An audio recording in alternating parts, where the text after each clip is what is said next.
Good morning, good evening, good afternoon. Wherever you are, I hope you're having an amazing day.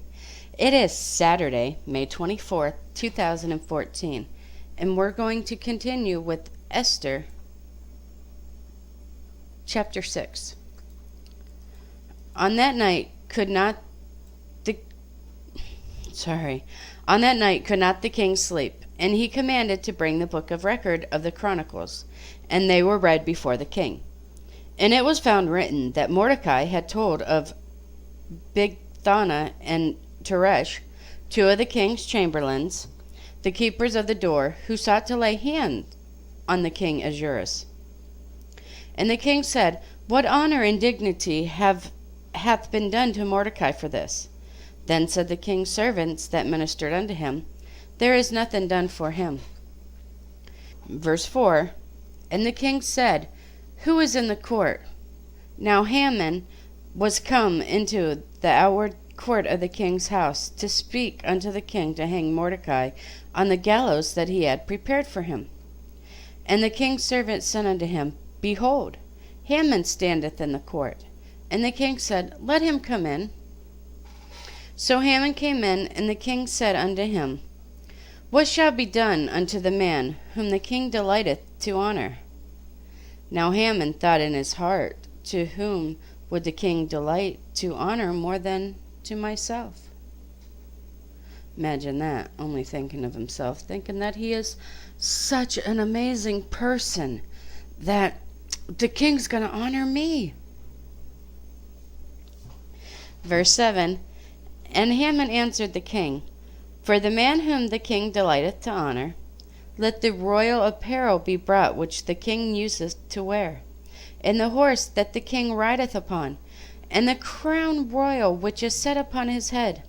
And let this apparel and horse be delivered to the hand of one of the king's most noble princes, that they may array the man withal whom the king delighteth to honor, and bring him on horseback through the street of the city, and proclaim before him, Thus shall it be done to the man whom the king delighteth to honor. Then the king said to Haman, Make haste, and take the apparel and the horse.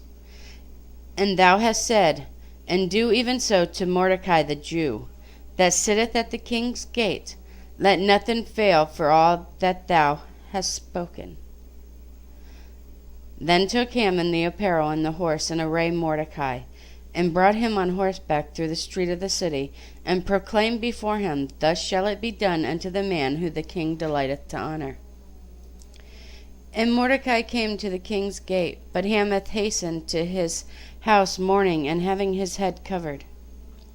And Haman told Ahasuerus his wife, and all his friends, everything that had befallen him.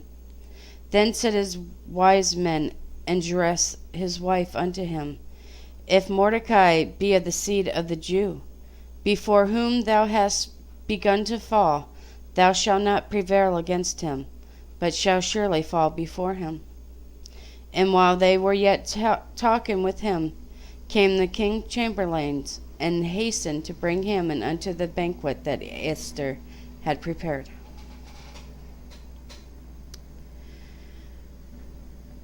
Imagine that. Haman thought he was all high and mighty, and thought the king was going to honor him, just like he felt the queen is going to honor him. Sometimes it's best not to be up on that high horse and to humble yourself before everyone.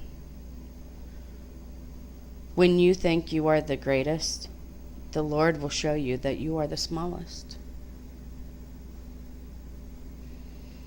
Peace be in you, my brothers and sisters.